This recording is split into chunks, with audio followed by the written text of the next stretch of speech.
ของกายคือน้ำคือเขาอาหารของกายเครื่องปิดบังกายก็อาศัยเครื่องนุ่งห่มเสื้อผ้าจังว่าหมู่ภิกษุนักบวชตลอดทั้งนั้นในชีอาหารของใจคืออย่างผัสสะอาหารเหตุจังใดเขาสิเอาอาหารของใจสิเขาจะอาหารของใจทุกอย่างเกิดจากจิตคือความคิดของเขาเองเด้อพยายามอาหารของใจของเขาคือการทรงฌานเจริญฌานแล้วทำให้มันเกิดอาการปิตินั่นคืออาหารใจเอาอาหารให้ใจเขากินปิตินั่นแหละให้มันเกิดมีกำลังกล้าแกงไปเรื่อยส่วนอาหารกายมันที่กินมากกินน้อยแต่กายนี่ก็เป็นของเฮาบังคับบ่ได้ตายแน่ให้ว่างตรงนี้เลยอย่าไปคิดมากอย่าไปเข้ามาคิดมากคือการห่วงกังวลว่าแต่ของเป็นโรคนั้นเป็นโรคนี้นั่นมันไปกินอาหารบ่ดีหรอกความคิดเท่านั้นแหละไปดึงอาหารบ่ดีเข้ามาอาหารเป็นพิษย่านเจ็บย่านปวดย่านป่วยย่านสารพัดเรื่องอื่นว่าอาหารบ่ดีนี่อาหารจิตคือความคิดของเฮาที่ไปดึงเข้ามานั่นแหละฉะนั้นให้จิตนี่มันกินอาหารดีๆอย่างหน่อยก็เอื่นว่าทรงอารมณ์อันเป็นกุศลหรือคิดถึงนำเฉพาะสิ่งที่มันเป็นกุศลดึงเข้ามาเลยคิดเอานั่นแหละจังว่าบางองค์บางคนก็ให้อยู่กับการอ่านหนังสือธรรมะบางองค์บางคนก็ให้อยู่กับการฟังบางองค์บางคนก็ให้อยู่กับการท่องจำหรือท่องบนสาธยายท่องจำท่องบนสาธยาย ทบทวนกลับมากลับไปมานี่เรียกว่าเป็นอาหารนี่ก็เป็นอาหารเหมือนกันกับกายก็อาศัยผ้าอาศัยอาบน้ำอาศัยผ้าห่มเพื่อป้องกันร้อนหนาวส่วนอาหารใจเฮาเน้นอยู่ในนี่แหละอ่านหนังสือมั่งฟังธรรมมั่งอันใดที่ท่องบ่ทันใดๆก็พยายามท่องบนทรงจำผู้ใดอันใดท่องแล้วก็พยายามทบทวนดูสาธยายทบทวนทำความเห็นให้มันตรงกับภาษาคือทำความรู้แจ้งเห็นจริง เป็นอย่างดีเลยเฮาจะได้อรรถรสแห่งธรรมจังว่าเป็นอย่างคืออาหารใจเฮาสำหรับนักภาวนาทั้งหลายอาหารใจคืออาการปิติมันเกิดจากการเพ่งอยู่ในฌานทรงฌานเจริญฌานด้วยอานาปานสตินั่นแหละลมหายใจความคิดกับลมหายใจเป็นหนึ่งเดียวกันคิดถึงลมเข้าออกแล้วมันก็เกิดความรู้สึกอยู่ในโพรงจมูกเขาเองหรอกเน้นย้ำว่าจะตามลมเด้อเอาแค่มีความรู้สึกลมม้วนหมุนลมเข่าแค่สุดสันดังเอาเนี่ยไปลมเข่าแค่สุดสันดังจมูกลมก็ออกแค่ปลายจมูกบ่ต้องไปตามที่ลิ้นที่ปากเนี่ยเฮ็ดอยู่แค่นี้แล้วคิดถึงหรือรู้สึกอยู่ตะแคงให้นี่เมื่อเฮาคิดถึงแล้วรู้สึกอยู่นี่มันเกิดสิเกิดอาหารใหม่ขึ้นมาอาหารยังอาการปิตินั่นแหละเอาปิตินั่นแหละเป็นอาหารใจหมู่พรหมทั้งหลายย่อมอาศัยปิติเป็นเครื่องอยู่เป็นอาหารเป็นอายุความเด็กนั่นแหละถ้าผู้ใดมีอาการปิติเกิดขึ้นได้คำว่าอุเบกขาเฮาก็สิรู้จักสัมผัสรู้สึกด้วยตัวเฮาเองหรอกคือความไม่คิดไม่นึกในสิ่งทั้งหลายทั้งปวงที่ตาหูจมูกลิ้นกายกระทบสัมผัสรู้สึกรูปเสียงกลิ่นรสสัมผัสต่างๆมันบ่คิดบ่นึกมันบ่ดึงเข้ามาอาหารอันอื่นๆอันเป็นพิษเป็นภัยมันบ่ดึงเข้ามาความคิดเท่าเหนือดึงก็เลยมันก็เลยเฮ็ดให้จิตเกิดกำลังกล้าว่างจิตเป็นกลางได้ว่างจิตเป็นกลางเกิดก่อกำลังเฮาชินกับการเป็นคนบ่คิดมากเป็นคนบ่ประสาทเป็นคนบ่จักไปจัดการยืนยันตัดสินนั่นนี่กับไผเลยเป็นผู้มีความสงบอยู่ลำพังเฉพาะตนคำว่าอยู่ลำพังเฉพาะตนบ่ได้แม่นว่าไปอยู่ผู้เดียวในป่าในถ้ำในเขาดอกแต่อยู่ในใจของเฮาเองอยู่กับอาหารเฮาเองนั่นแหละความสงบท่ามกลาง เสียงอึกกระทึกคือโครมความสงบท่ามกลางความวุ่นวายของบุคคลนั่นแหละจึงจะเป็นความสงบที่แท้จริงบ่แม่นสงบโดยไปอยู่ผู้เดียวโดยบ่เห็นโดยบ่หูยินเด้สงบปราศจากความคิดนึกปรุงแต่งในความแสวงหาอยากได้อยากดีอยากมีอยากเป็นสงบปราศจากตัณหาสงบปราศจากอุปกิเลสทั้งหลายที่มันกระทบกับที่เฮาเห็นนั่นแหละอุบัติขึ้นต่อหน้าต่อตาก็ว่านั่นแหละ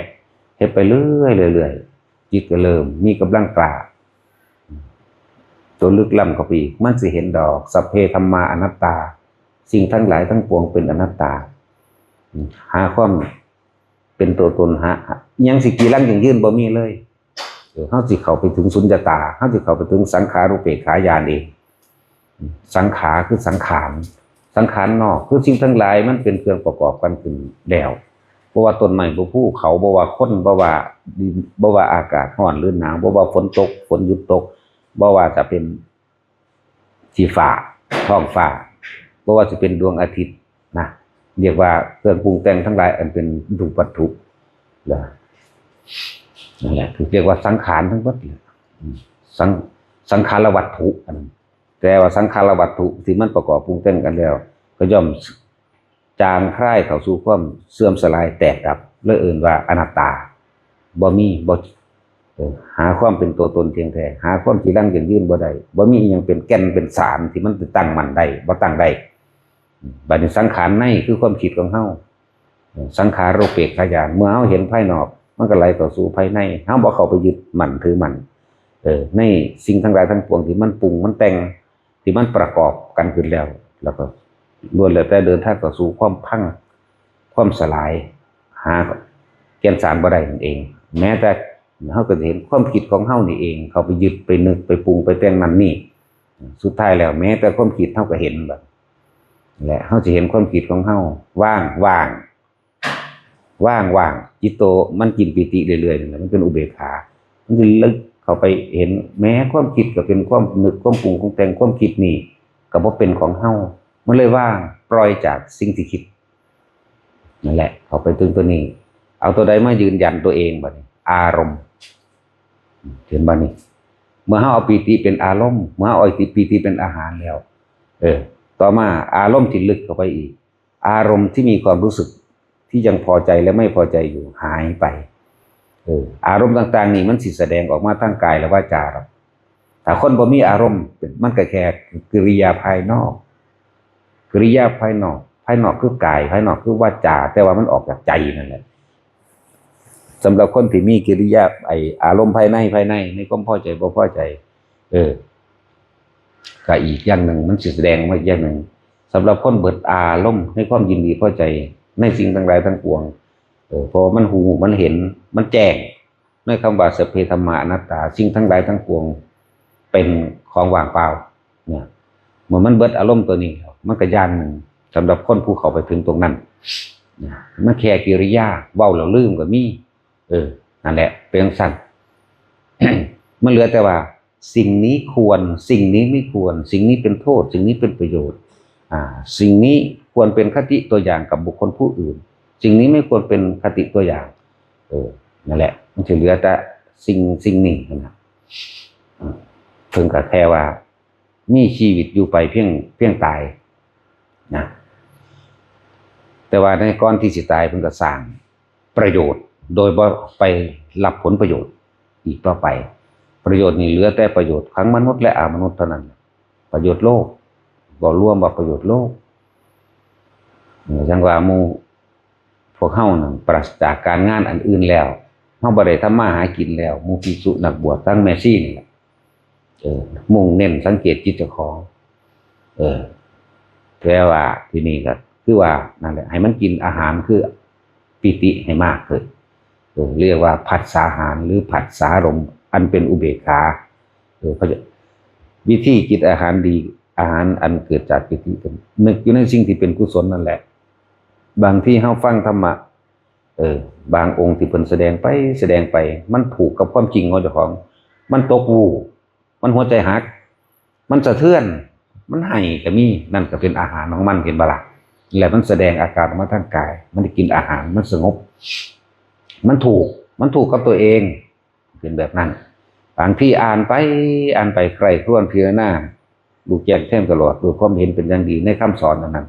ถูกกับตัวเองนี่พิจารณาโดยตัวเองอีกเวอร์เข้าไปน้ำตาไหลซึมไปนั่นก็คืออาหารใจมันแสดงออกมาทางกายโลกเขาว่าให้แต่ว่าธรรมบ่ว่าให้เรียกว่ารสแห่งธรรมธรรมปิติธรรมปิติธรรมปราโมทย์ปิติปราโมทย์เกิดขึ้นจังว่าเฮาเลือกอาหารเอาถ้าทุกอย่างเกิดจากจิตเด้อเลวกับจิตดีกับจิตทั้งดีและเลวนั่นน่ะส่วนแล้วแต่เฮาละสัญญาพันเป็นละสัญญาพันเป็นแต่วิธีละสัญญาไม่เหมือนการคิดละดอกก็คือการสร้างจิตให้ตั้งมั่นการทำจิตให้ตั้งมั่นจึงบอกให้ทุกคนว่าอย่าหนีจากฐานแห่งจิตคืออาการปิติที่เฮามาสร้างกรรมฐานขึ้นมาได้แล้วอันหนึ่งนี่แหละกรรมฐาน40อย่างแต่ว่าเฮาเอาตัวนี้เฮาจับอาการปิติที่แผ่ซ่านออกมาทางกายอยู่หน้าผากเฮานี่อยู่หัวเฮานี่บางคนก็อยู่หัวนุ่มหนาบบางคนก็อยู่หน้าผากนิ่มนวลเย็นบ่มันเย็นแบบน้ำหรอกนะฮะพยายามกินอาหารตัวนี้ให้มากหรือว่าผัดสาหารผัดสาลมอันเป็นอุเบกขา หมู่พรหมทั้งหลายเขาก็กินอันนี้แล้วมีกำลังแล้วเฮาก็อาศัยคำแนะนำของพระผู้มีพระภาคเจ้านั่นแหละที่เฮาสิปล่อยได้หรือว่าไปคำว่าความเห็นรู้แจ้งแทงตลอดด้วยความเห็นเป็นอย่างดีในคำสอนก็เลยว่าอาศัยคำแนะนำจากเพิ่นเมื่อจิตมันมีกำลังตั้งมั่นดีแล้วก็อาศัยตัวนั้นคือว่านั่นแหละทุกอย่างเป็นอนิจจังผู้ใดเข้าไปยึดในความไม่เที่ยงแท้ไม่จีรังไม่ยั่งยืนในความเป็นอนัตตาผู้นั้นก็ทุกข์และอนิจจังทุกขังอนัตตานี่อาศัยคำแนะนำของพระองค์นี่อาศัยตัวนี้แล้วมันก็สิเห็นตามเป็นจริงเลยล่ะความเห็นเป็นหนึ่งเดียวบ่มีขัดบ่มีแย้งกับเพิ่นเลยคือมันยอมรับมันสะดุดีมันหาคำเปรียบเปรยบ่ได้มันลงไปบ่มีหม่องที่สิฟิวออกเลยบ่มีรูรั่วไม่มีรั่วบ่ฟิวบ่รั่วมันยอมแบบเต็มอกเต็มใจหาหม่องติตั้งเถียงบ่ได้ยอมของมันก็ลงใจของมันไปเรื่อยๆครับแล้วจะว่าเฮาอาศัยคำแนะนำจากพระพุทธเจ้าว่านี่เป็นของร้อนมันคือว่าตาเป็นของร้อนหูเป็นของร้อนจมูกเป็นของร้อนเพราะไฟคือราคะโทสะโมหะเฮาก็อาศัยตัวนี้เขามานํสอนตัวของมันแม่นร้อนในขณะที่เราปรารถนาแสวงหาเนี่ยถ้าไม่ได้ดังใจเนี่ยใจก็ร้อนนี่ไปกินอาหารอันเป็นพิษร้อนทำลายตนนั่นบัดอย่างสั้นมันพยายามยันนี้จากฐานก็คือการหน้าผากเฮาเองหัวเฮาเองนั่นแหละพยายามกินอาการปิติเรียกว่าพัดสาหารหรือพัดสาลมมันนี่ให้มันเกิดเป็นอารมณ์อันเป็นอุเบกขาแล้วมันจะไหลเข้าสู่สังขารุเบกขาเองเห็นความคิดนึกทั้งหลายก็ไม่เที่ยงเราไม่ละไหลไปตามความคิดนั่นแหละแม้ว่าความคิดจะอุบัติขึ้นมาเพียงใดก็ช่างแต่เราไม่ได้ไหลไปความยินดีความพอใจจึงไม่เกิดขึ้นกับสิ่งที่มันคิดมันก็ละของมันเองเฮาบ่ได้ละเฮามีหน้าที่สั่งเหตุคำว่าละมันคือรู้คือเห็นไปซื่อๆนั่นแหละ มันเป็นแค่คำเว้าเพื่อเกิดความเข้าใจซื่อๆดอกเอาพอ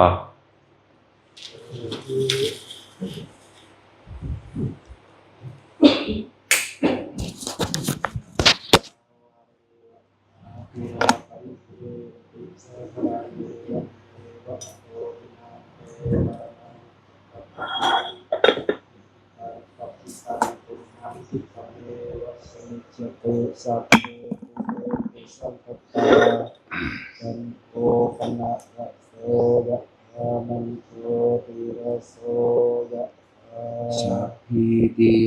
วิวัชชันตุสัพพะโลกโควินัสสตุมาเตภวัตวันตรายโยสุขีติกายุโกภวะอาภิวาทนาสีริสานิจังพุทธาปัจจายิโนยัตตาโรธัมมาวันตันติอายุวันโนสุขังภาลังภวตุสัพพมังคะลังรักขันตุ สัพพเทวตาสัพพพุทธานุภาเวนะสัตตาโสธีภวันตุเตภาวะตุสัพพมังคลังรักขันตุสัพพเทวตาสัพพธัมมานุภาเวนะสัทธาโสธีภวันตุเตภาวะตุสัพพมังคลังรักขันตุสัพพเทวตาสัพพสังฆานุภาเวนะสัทธาโสธีภวันตุเต